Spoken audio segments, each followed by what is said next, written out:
ओम नमो भगवते वासुदेवाय नमः। जिस समय गर्भ में आपने यह देह रूप धारण किया था प्रभु, और चित्त में आपकी स्मृति बनी थी, ऐसे ही इस देह से इन प्राणों को जब अलग करें तो चित्त में आपकी स्मृति बनी रहे। आप गुरु रूप से सदैव शरीर में निवास करते हैं और इस देह के माध्यम से अपनी ही पूजा अर्चना करवाते हैं प्रभु। भगवान कह रहे हैं कि सृष्टि रचना के पूर्व समस्त आत्माओं के आत्मा एक पूर्ण परमात्मा ही थे, ना कोई दृष्टा था ना दृश्य। ऐसी अवस्था में वे अपने को असत के समान समझने लगे।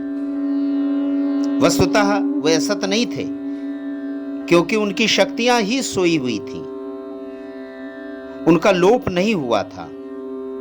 यह दृष्टा और दृश्य का अनुसंधान करने वाली शक्ति ही कार्य कारण रूपा माया है।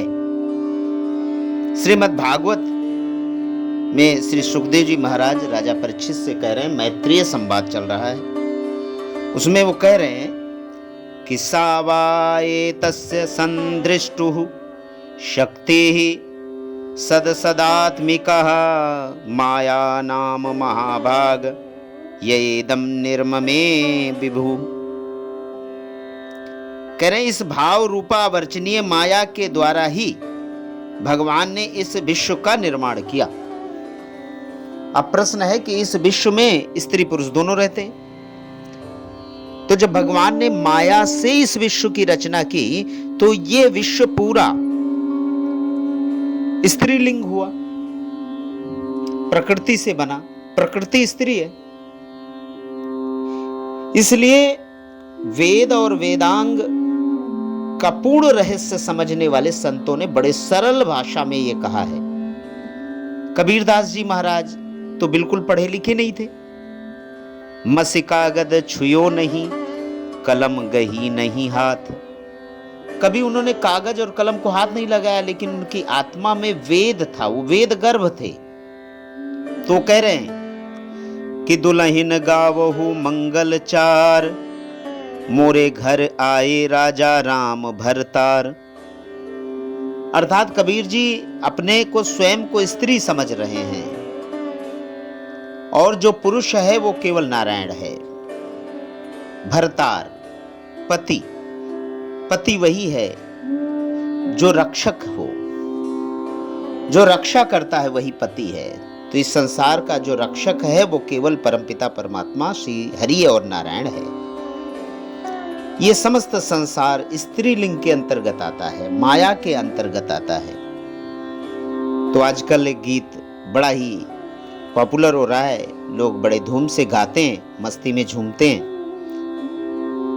कहते हैं जन्मों की प्यास थी जो संपन्न हो गया, तेरी शरण में आके मैं धन्य हो गया।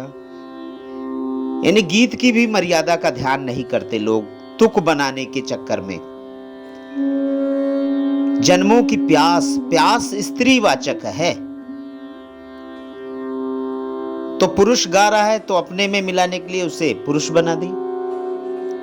जन्मों की प्यास थी जो संपन्न हो गई, तेरी शरण में आके मैं धन्य हो गई।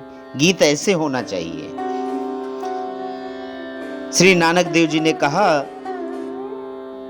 कि परमपिता परमेश्वर ही पुरुष है।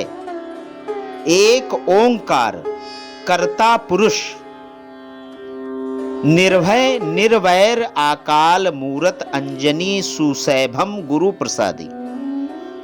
यानी जो पुरुष है वो ओंकार है, परमपिता नारायण है, और जो पुरुष है वही निर्भय है, वही निर्वैर है, और वो समस्त चर और अचर में व्याप्त है।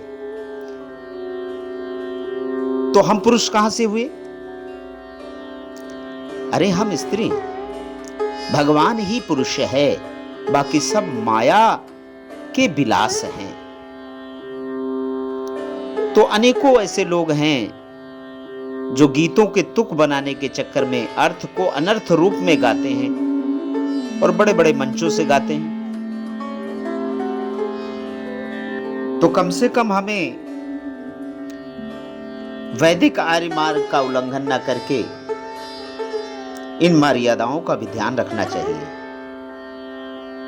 एक ने भजन गाया सुदामा जी पर कि अरे द्वारपालो कन्हैया से कह दो कि मिलने सखा बदनसीब आ गया है। अब बताओ सुदामा बदनसीब कहां से हो गए?